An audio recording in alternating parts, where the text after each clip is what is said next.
जिज्ञासा यानी क्यूरियोसिटी। जिज्ञासा एक काफी चमत्कारिक चीज है। जिस किसी के पास जिज्ञासा है ना, वो जितना चाहे उतना ज्ञान प्राप्त कर सकता है, वो भी बिना किसी आलस और बिना किसी थकान के। और कहानियां हमारी जिज्ञासा को बढ़ाने में हमारी काफी मदद करती हैं।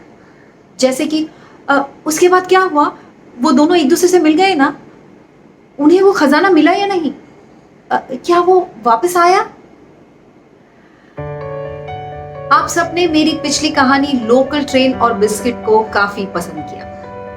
वैसे आप भी काफी जिज्ञासु होंगे कि चित्रा ने आखिर उसके बाद किया क्या?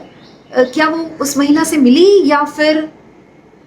आगे की कहानी में सुनते हैं।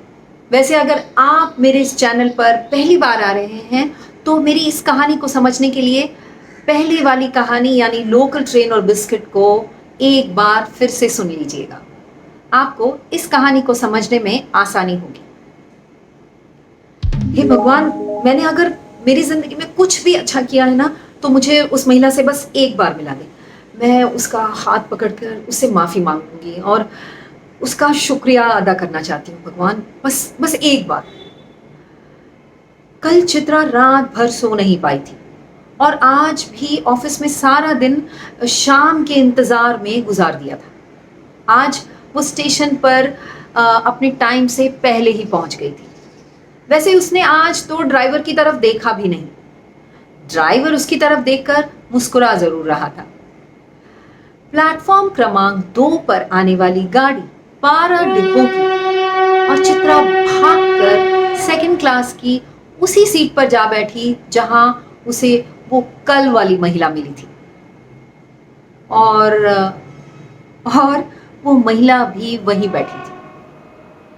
महिला फोन पर किसी से बात कर रही थी। पीले रंग का सूट, माथे पर छोटी सी बिंदी और कानों में मोती के छोटे छोटे टॉप्स।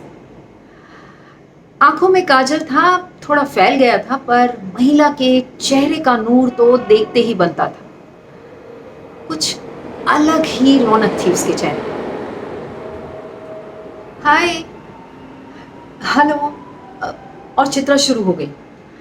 आपने कल मुझे एक बार भी नहीं बोला कि वो बिस्किट का पैकेट आपका था, और मैं तो पूरा का पूरा बिस्किट खा गई।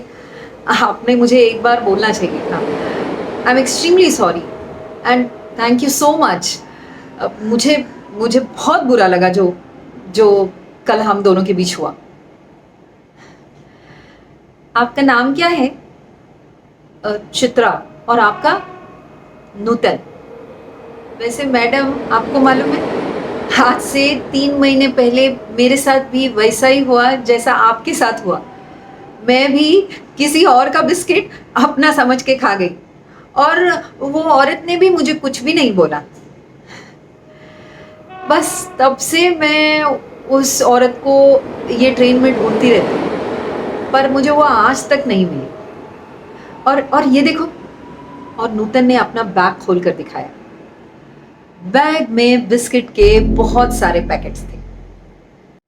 वैसे प्रकृति का ये भी एक नियम है, जब हम बिस्किट खा रहे होते हैं तो शुक्रिया करना जरूरी नहीं समझते, और जब शुक्रिया करना चाहते हैं तो बिस्किट खिलाने वाला हमारी ट्रेन में ही नहीं चढ़ता।